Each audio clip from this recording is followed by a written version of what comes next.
Hello and welcome to Walk the Talk. I'm Shekhar Gupta and I'm with somebody who will take you through a tutorial on understanding China.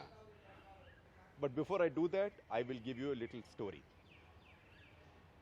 Almost 3 decades back, in 1989, when Tiananmen massacre took place, I was the only Indian journalist with the photographer Prashant Panjiyar who went to cover it. And at that point, everybody in the diplomatic corps there or in the foreign media was saying this is the end of communist China. 25th Army is revolting, 37th Army is revolting. The Chinese communists cannot control it. There was one Indian diplomat, I think minister politically, if I remember his designation correctly then, with two of his aides who took me out to lunch and said nothing of the sort is happening. In fact, one of them said, take your pictures now because soon they will start washing the streets of bloodstains and then there will be publicly televised trials, which is exactly what happened. Now, I have to tell you that that officer was Shiv Shankar Menon, who then rose to be National Security Advisor, and the two others with you.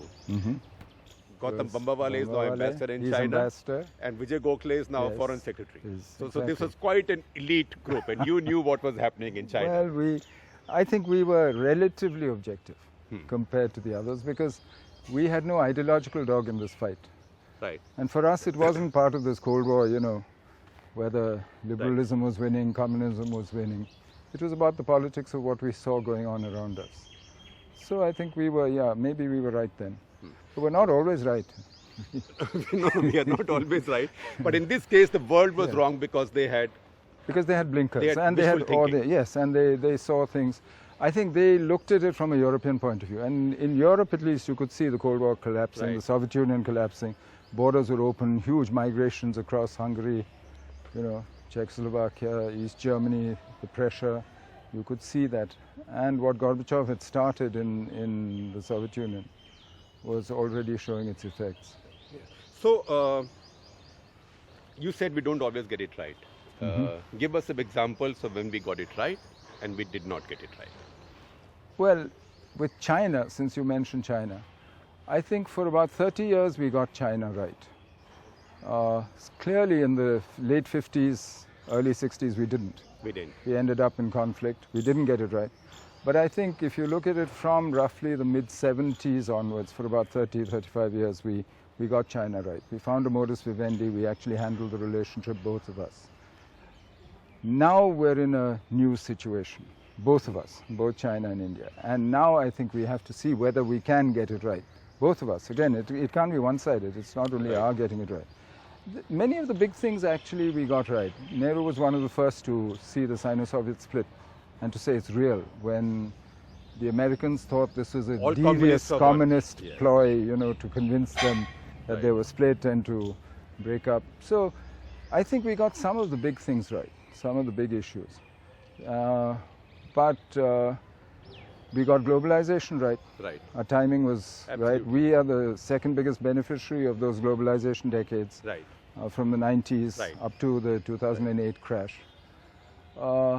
Whether we got the post-crash world economy right, I'm not sure. And today I think we're a bit confused. We have a trade and economic policy which seems to be heading towards closing down. We've raised customs duties for the first time since '91. But on the other hand, I think we know that we have to be more engaged. We are trying to be Trump. Without quite the wherewithal of Trump. Yeah, I don't think we can. I mean, I don't think. So what are the challenges today in Sino-Indian relationship for India and for China in understanding each other? I think two problems. One is, today we have both expanded our definition of our interests. And the example I like to use is in 1991 when we started reform, 15.3% of our GDP was external merchandise trade. Most of it went west through Suez. Now by 2014, 49.3% of GDP was external merchandise trade, import-export, which means almost half your GDP is in the rest of the world. And a huge proportion of it, maybe not 50%, but certainly close to 40%, went east through the South China Sea. Suddenly South China Sea freedom of navigation has become an Indian interest and has become a significant Indian interest. In the same period, from 91 to 2014, China starts drawing this 9-dash line, oil and gas is discovered, China starts calling it a core interest. 96 she informs the UN. Then it starts so you start rubbing up conjuring up new islands, artificial islands, right, etc. Militarizes the area. Right. So you start rubbing up against each other in the periphery in which you are. So it's no longer just a bilateral issue like you used to have. You had the boundary, but you learned how to manage it. Right. Both learned to live with the status quo, maybe not settle it, but you know, nobody's died on that boundary for years. Right. You had other bilateral issues. Not since 67. But now you have more complicated issues. Secondly, there was a time when most issues internationally were north-south issues. And you and China were on the same side, on the south. China is now a middle-income country, $8,000 plus per capita income. You also have changed your interests. Almost 4 times ours. So look at the difference. On climate change, for instance, you used to be together in BASIC with South Africa, Brazil. You used to work together on one side. At Copenhagen, you worked very well together. Right. By the time you get to the Paris Agreement, basically China and the US do a deal because China's interests are much more aligned now as much more industrialized with the US than they are with you. Your interests have also changed on issues like IPRs and so on. Trade, the globalization decades when everything was open, trade was flowing freely, investment, that's over after the crisis. Everybody's turned protectionist. Now the world is being carved out into bits and pieces. There's a tariff war starting between China and the US. Right. You are not sure to what extent to get involved in the RCEP, which is a whole new free trade area which is being built and which now actually will become a Chinese-led area. They're the biggest economy. Just explain RCEP for the Regional Cooperation for Economic Partnership. So how does it work? It would be, well, I think it's going to be an arrangement for trade, economic investment, services, all in this whole area in the Asia Pacific. And it's being done under the East Asia Summit countries, but it's open to all the other countries as well. It started there. And once this area opens up, lowers tariffs, opens up economies, markets to each other, it'll all start getting integrated. Already global supply chains, value-added chains run through. You produce, after all, an iPhone in the US, about 25% of the value is the original ideas, the design and so on. China adds about between 3 and 5%. I mean, other bits are added in Taiwan, in Southeast Asia and so on. It's all linked. So it's all linked. It's one production chain. You have a choice. Either you're going to be part of these, in which case you're part of the world market, or you're not. Now, if you want to protect your industry, you can't be part of this. So you are torn. You have to decide. And in the last 3 or 4 years, you've actually not made up your mind which way you're going. You're reviewing your free trade agreements, existing ones, and you've entered into no new commitments. And in the negotiations, everyone else is not quite sure where you stand. So in the process, our exports have suffered. We haven't still reached the levels that we had before the crisis, before actually. The crisis, yes. So in fact, since 2014, our exports are down. They're steadily down. Steadily down. And so you have to decide. Which is alarming because this is a time when global economy is growing and global trade is growing. And if you look at your interests, you know, we keep talking of Suez to Malacca as our area of interest. Less than 15% of your non-oil trade is with this area. It's actually outside this area that you do all your business. So your geopolitical interests are bigger than your grasp.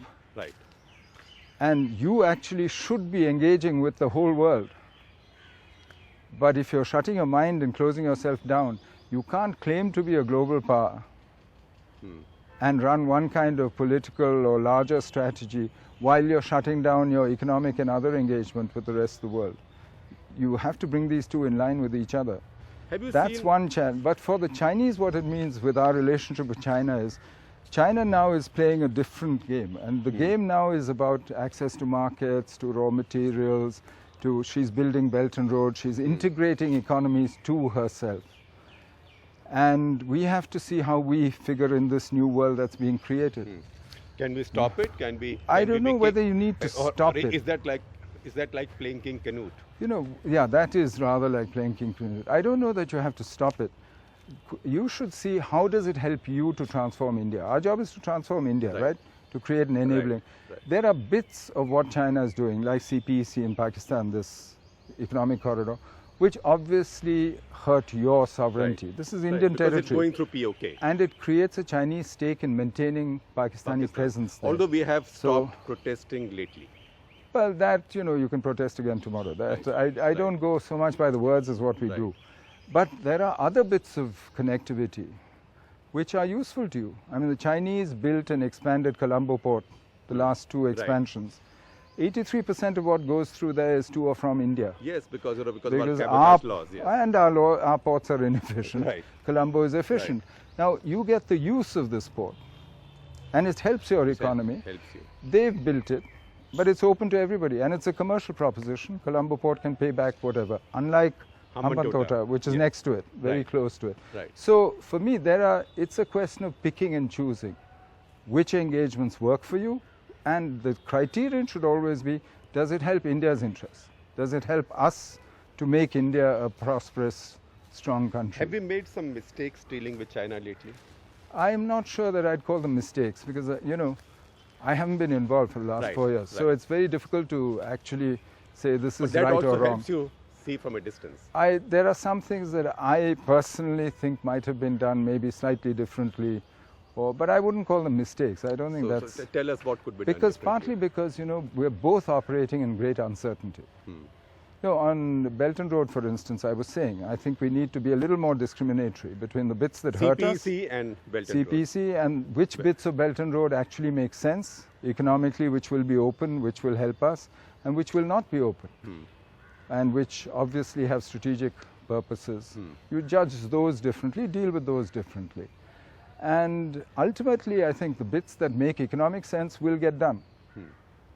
The other bits, a dud is a dud whether you own it or somebody owes you money for it, it's still not going to pay you. So I'm not sure whether the other bits will ever get done. CPC is probably, is it dud you're saying? No, I think the bits that make money will get done. Will get the done. bits that serve China and Pakistan's strategic interests, like the port in Gwadar, I don't think it will make money, Right. but it will be built It will because it serves their So- strategic interests. So now it's quite evident that Chinese have so much invested in Pakistan. So Mm-hmm. Pakistan does effectively become a protectorate now. Well, they have a huge interest now in Pakistan's Pakistan, yes. future, in Pakistan's relative stability, at least enough to justify their So investment. it narrows India's strategic It and tactical increases the options levels of Chinese commitment. to Pakistan. And it changes. I mean, BRI itself will change the various options available to you, what policy options you have. It will change the operating environment Right. in many ways.